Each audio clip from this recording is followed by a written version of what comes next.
the Lakers' mini winning streak comes to an end. They lose to the Timberwolves 92 to 110. They were down at halftime 45 to 54. Now, in this game, the Lakers were short-handed with players. No Taylor Horton-Tucker, no Malik Monk, and no Dwight Howard still due to health and safety protocols. Also, Avery Bradley and Austin Reeves were in health and safety protocols, so they missed out in this game. Russell Westbrook was scheduled at a time, I'm pretty sure, to enter health and safety protocols, but he was cleared to play in this game. So at times it is a bit all over the shop with this pandemic and the H&S protocols and the isolation, etc.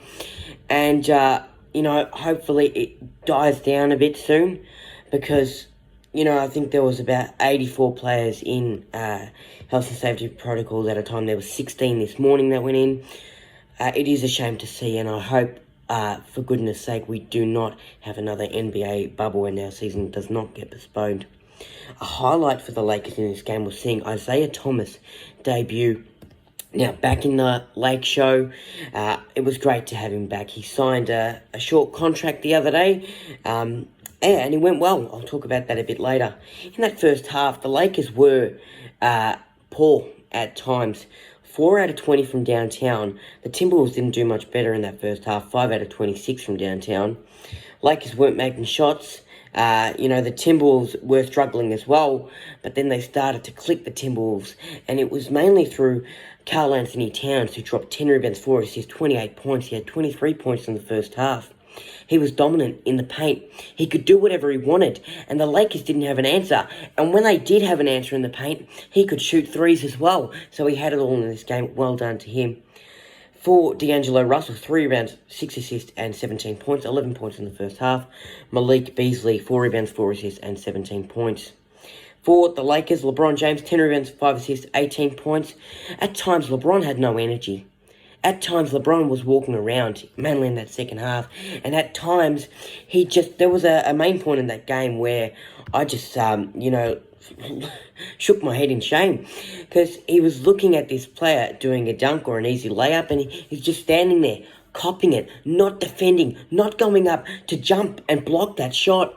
And I wanted to see that energy from him. I wanted to see that motivation because he is one of the most experienced players out there. He's probably one of our best players out there. In this game, he was sitting on his laurels that time in that second half and not motivating his team. A player that did have energy, who I love to see, was Isaiah Thomas. 2 rebounds, 1 assist, 19 points, 7 points in the first half. He played 22 minutes. He proved himself. He wanted to be there. He wanted to win. He wanted to put up a fight. It can't take one man. You can't have one man that gets your team over the line. It's got to be a team effort. Well done to IT for that performance there. Russell Westbrook, 4 rebounds, 3 assists, 14 points. Wanted to see a bit more from Russ. Kent Bazemore went well. 7 rebounds, 3 assists, 11 points, 3 out of 5 from downtown. So it was good to see Bazemore knocking down a few shots. In this game, Anthony Davis had an ankle injury in the first quarter. He came back in the second. Then in the third quarter, he had a knee injury. He actually fell down going into the locker room, so hopefully it's nothing too serious. Wishing AD a speedy recovery. The Timberwolves' biggest lead was 26 points in this game. They were controlling the Lakers at times. They were doing whatever they wanted.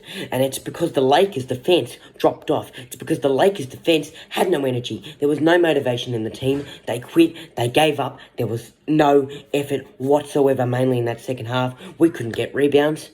We could not get rebounds. 36 rebounds for the Lakers compared to the Timberwolves' 61. Offensive rebounds, Lakers had 1, Timberwolves had 15. They were getting second chance points, and the Lakers didn't even stop them. So we got embarrassed once again, and it's that inconsistency for us Lakers this season. And I know many players are missing, but at least put up a fight with the players that you have. So the Lakers' next game is on Monday at 12 p.m. up against the Chicago Bulls at the United Center in Chicago.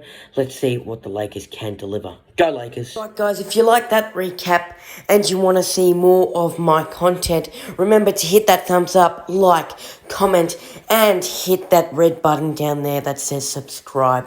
Much appreciated. For more content, follow me on my Facebook page and also my Instagram page.